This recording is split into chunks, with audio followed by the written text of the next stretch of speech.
We're all over these stories. Rick, thanks very much. Also happening now, the interrogation of a top 9/11 suspect captured on CIA tapes that had been stashed under a desk. What can we learn about the government's case against Ramzi bin al-Shibh and about the al-Qaeda plot to slaughter Americans? Also, he's a mysterious figure locked in a jail cell at Guantanamo Bay, accused of being the go-between for Osama bin Laden and the 9/11 attackers. Now we're learning about a new window into Ramzi bin al-Shibh's CIA interrogation and the government's case against him.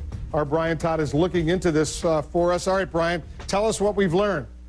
Well, Wolf, U.S. officials say Ramzi bin al-Shibh knew some crucial operational details of the 9/11 plot. Now there's new information on tapes of his interrogation and new questions about how these might help or hurt the government's case against him.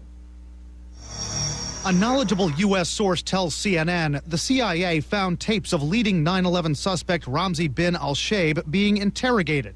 Believe it or not, the tapes were found under a desk at the agency. The source says the tapes don't show any so-called enhanced interrogation techniques like waterboarding. Those tapes were destroyed by the CIA.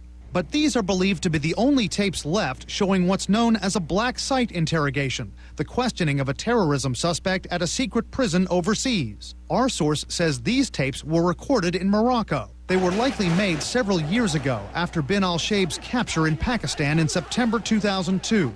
We spoke with bin al-Shibh's attorney. He knew the CIA had found the tapes there 3 years ago, but didn't know they were of his client. I was rather dumbfounded to think that we had litigated as long as we had in Guantanamo without knowing that there were tapes of Mr. bin al-Shibh. When something like this occurs, you begin to question the transparency of the whole proceedings and what else is not being turned over, which is rather shocking when you consider that we're dealing with a capital prosecution in what is supposed to be an American criminal court. Ramzi bin al-Shibh was, according to U.S. officials, a key operational commander in the 9/11 plot after he was unable to join the hijackers himself.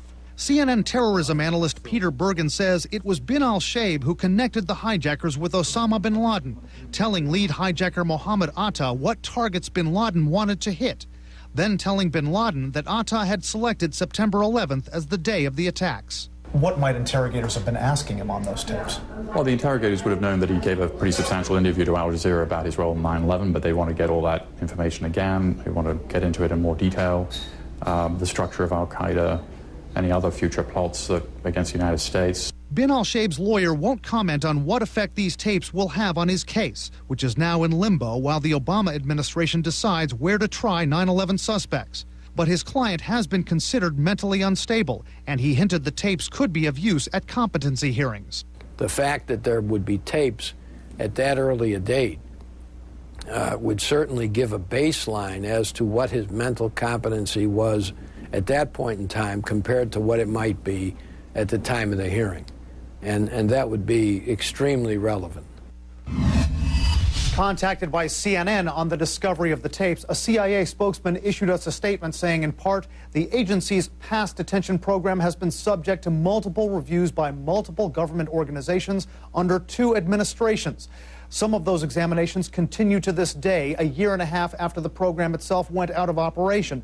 The so-called black sites and enhanced interrogation methods, which were administered on the basis of guidance from the Justice Department, are a thing of the past. We have also contacted the Moroccan embassy regarding our reporting that these tapes were made at a site in Morocco. We've not heard back yet. Wolf. And very quickly, Brian, correct me if I'm wrong, Ramzi bin al-Shibh, he's indicated he wants to plead guilty. Is that right? That's right. And his lawyer told us he has said, as a matter of public record, that he intends to plead guilty. But he says that's an issue that has not yet been resolved because of questions about bin al-Shibh's mental competency. Those questions still haven't been answered at those hearings yet. Brian Todd, thanks very much.